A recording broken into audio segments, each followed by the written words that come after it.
I'm just lying here. It's about 10 in the morning. An absolutely gorgeous summer day. And I'm lying here naked, doing my sunbathing, which is really important, having my breakfast. And I thought I'd just read a bit for you. And let's just get a good spot here, because it's so fascinating. We just don't want this. Just get a good spot.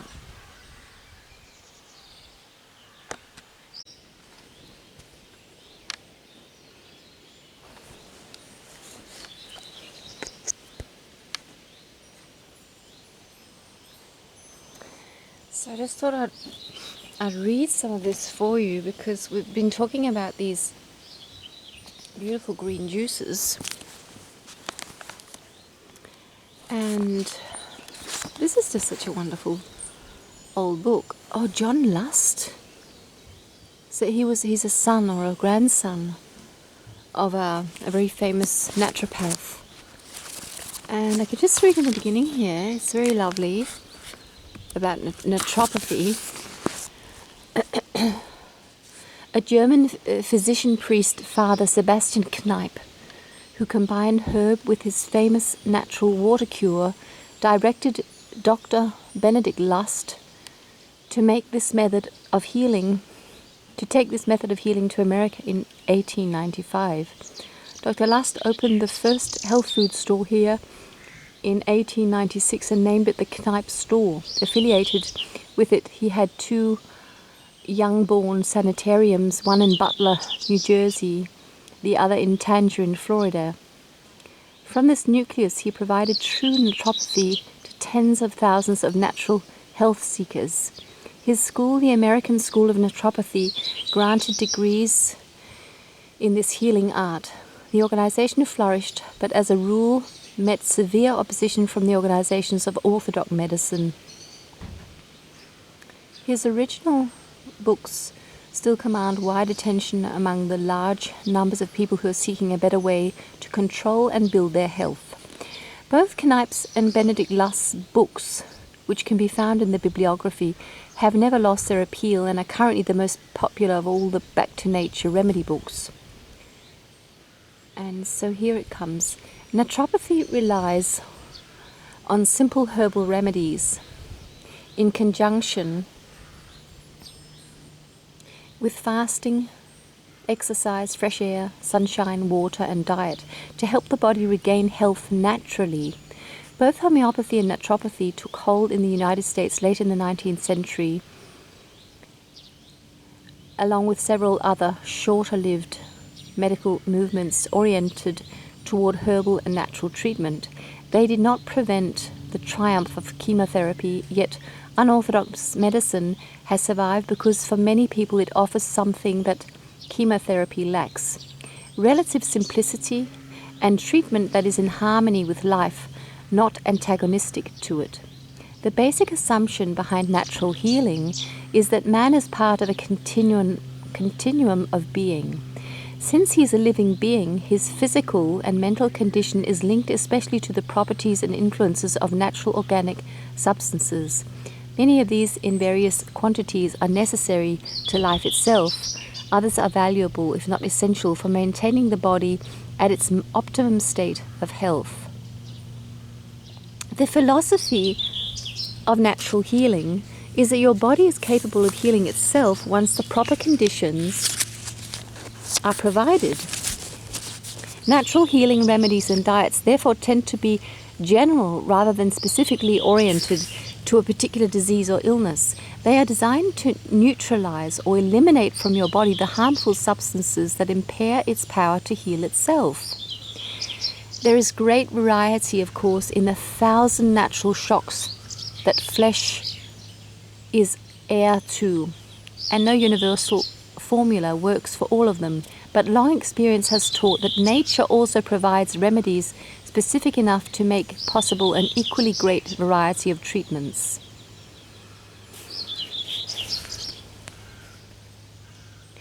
Okay, so let's just have a look at some of the plants. I just found this a minute ago. The plantain I talked about.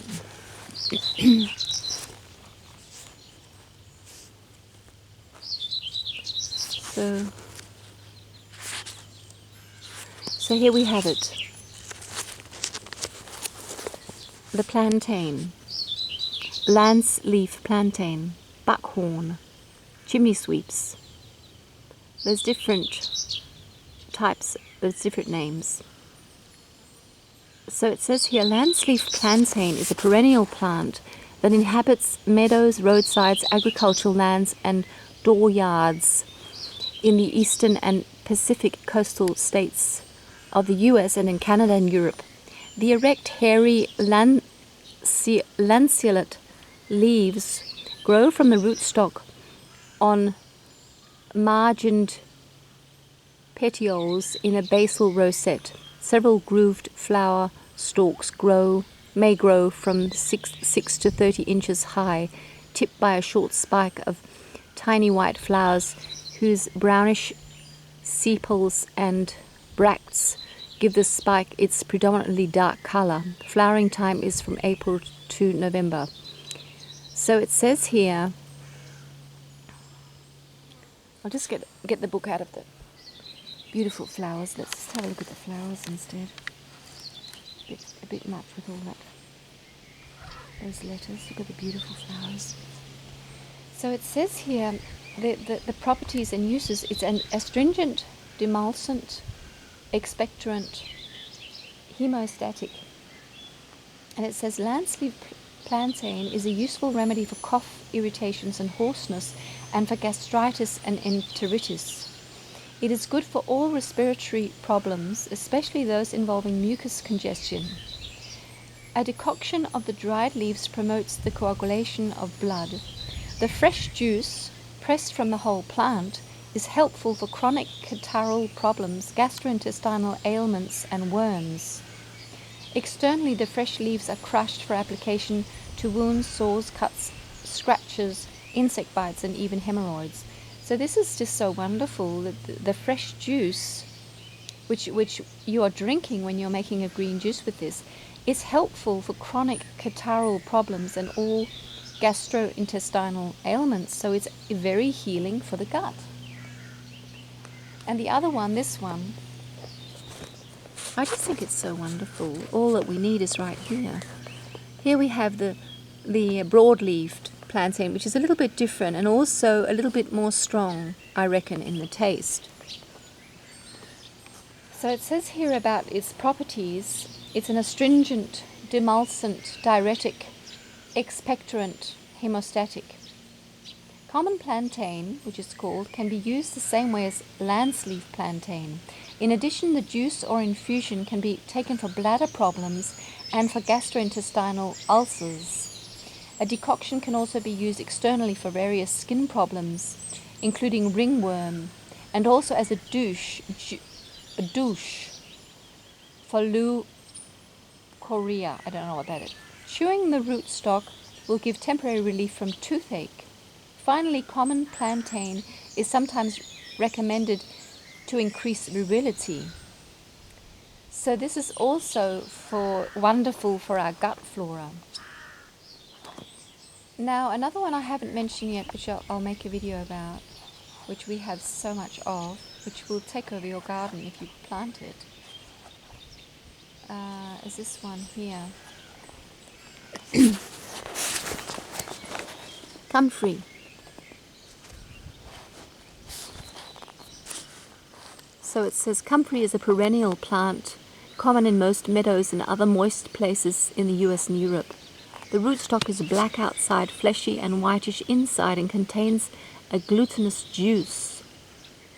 The angular hairy stem bears bristle oblong lanceolate leaves, some petioled, some sessile. I don't know all these expressions. Doesn't matter. There are also tongue-shaped basal leaves that generally lie on the ground. The whitish or pale purple flowers have a tubular corolla resembling the finger of a glove and grow in forked scopioid racemes from May to August. So this one Let's have a look at the properties and uses. It's anodyne, astringent, demulcent, emollient, expectorant, hemostatic, refrigerant, and vulnerary. I might make a little video about what all this means. So let's have a look. It says a decoction of the rootstock makes a good gargle and mouthwash for throat inflammations, hoarseness, and bleeding gums. Drink it to take care of most digestive and stomach problems, for intestinal difficulties, for excessive menstrual flow, and to stop spitting blood. Oh, that's a bit serious. Powder rootstock can also be taken internally for bloody urine, and externally use the powder as a hemostatic agent and make a poultice for wounds, bruises, sores, and insect bites. The hot pulp of the rootstock makes a good external application for bronchitis, pleurisy, and for the pain and inflammation of pulled tendons. Add the rootstock to your bath water regularly for a more youthful skin. So this comfrey, I remember when I worked in a nursing home in Australia, or different nursing homes, we used comfrey cream a lot to heal the skin. So this is also a plant you can use for your green juice. It tastes quite a lot like cucumber. So let's have a look at the famous dandelion.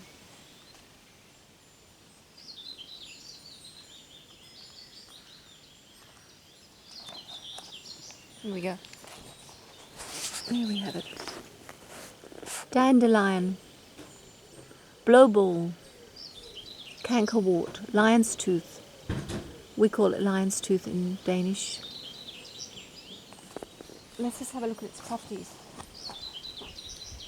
It's aperient, cholagogue, diuretic, stomachic, and tonic. Dandelion has two particularly important uses: to promote the formation of bile and to remove excess water from the body in edematous conditions resulting from liver problems.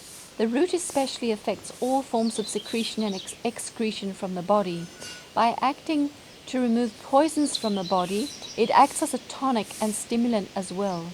The fresh juice is most effective, but dandelion is also prepared as a tea, lukewarm stipation. Lukewarm dandelion tea has been recommended for dyspepsia like constipation, fever, insomnia, and hypochondria. An infusion of the fresh root is said to be good for gallstones, jaundice, and other liver problems. Dandelion leaves are popular and healthful as salad greens, especially in springtime. For chronic rheumatism, gout, and stiff joints, follow an 8-week dandelion cure as described below. So it describes a cure you can do. But this is just such a universally healing and very detoxifying herb. Let's have a little break. Okay. So here we have it, the chicory, which I haven't spelt right apparently. Chicory. And it says here, the properties and uses: it's an appetizer, cholagogue, digestive, diuretic, tonic. Chicory is often recommended for jaundice and for spleen problems. The juice of the leaves, which is what we get when we make a juice, the juice of the leaves and a tea made from the flowering plant promote the production of bile, the release of gallstones, and the elimination of excessive internal mucus. They are also useful for gastritis, lack of appetite, and digestive difficulties. A decoction of the rootstock is said to be beneficial to the glandular organs of the digestive system for painful inflammations. Try applying the boiled leaves and flowers wrapped in a cloth. So fascinating.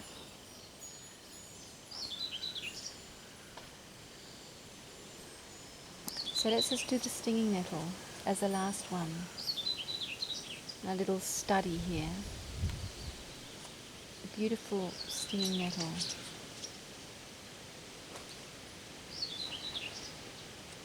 It's probably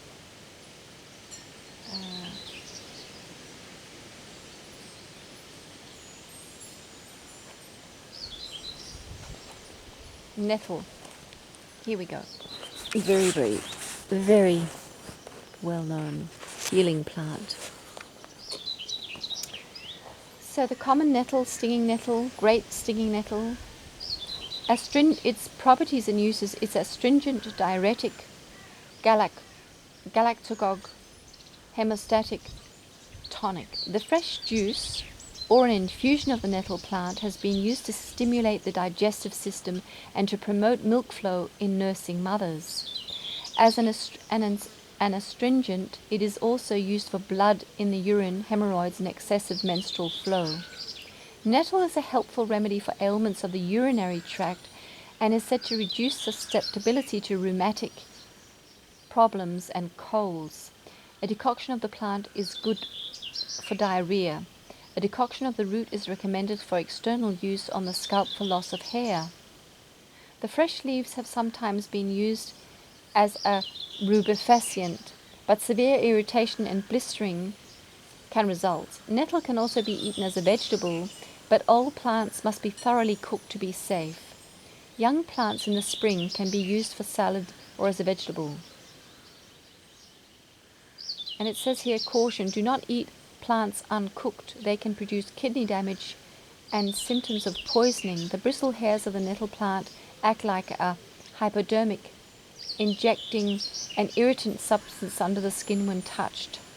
Handle with care. So this one says you should not have them uncooked. But yeah, we've used it many times in our juices. It doesn't say here it's a blood cleanser, but anyway, that was a little journey into the beautiful world of herbs, the plants we can find all for free. See you, my friend.